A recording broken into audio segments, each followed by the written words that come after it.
याच्यामुळे सगळा घोळ झालाय. सगळं माझ्या प्लॅन प्रमाणे सुरू होतं आणि माझ्या अंदाजानुसार मीरा आणि अथर्व एकत्र आले सुद्धा असते, पण मध्येच त्या अनन्याने ह्याला पाहिलं आणि सगळं फिसकटलं. तुला दिलेलं एक काम तुला नीट करता आलं नाही आणि अपेक्षा मात्र मोठ्या आहेत तुझ्या. मला बळी हवाय. कधी अनन्या, कधी मीरा.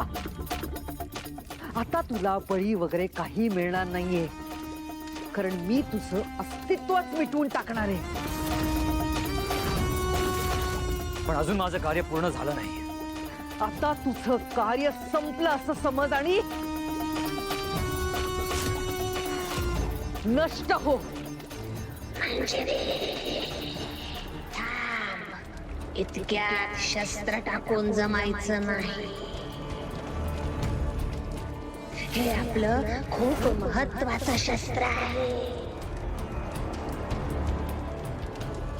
याचा काहीच उपयोग नाहीये मार्जरी, कारण हे शस्त्र जर का आपण वापरलं ना तर स्वतःच्याच पायावर कुऱ्हाड मारून घेतल्यासारखं आहे.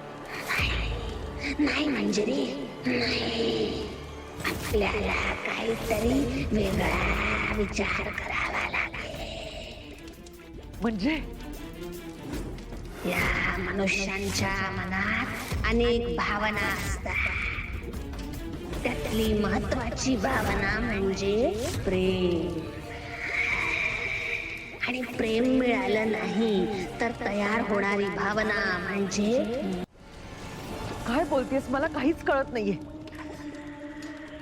या सगळ्या परिस्थितीत अथर्व मीरापासून लांब जातोय, तो मायाशी जोडला जातोय. हे जर मीराला दिसू लागलं तर नाही मार्जरी, ते शक्य नाही. ती मीरा अशी आहे ना, प्रत्येक वेळी नकार देऊ नकोस. मनुष्य जगात जसं म्हणतात ना की मेल्याशिवाय स्वर्ग दिसत नाही, तसंच हे काम केल्याशिवाय तुला याचा परिणाम दिसणार नाही. काहीही झालं तरी मीरा एक साधारण मनुष्य आहे. आणि आपण तर त्याच्या बापाचाही सामना केलाय. मग तिच्या या कमकुवत भावनांचा उपयोग करून घेऊच शकतो आपण. हीच एक संधी आहे. ऐक मी काय सांगते. ऐक.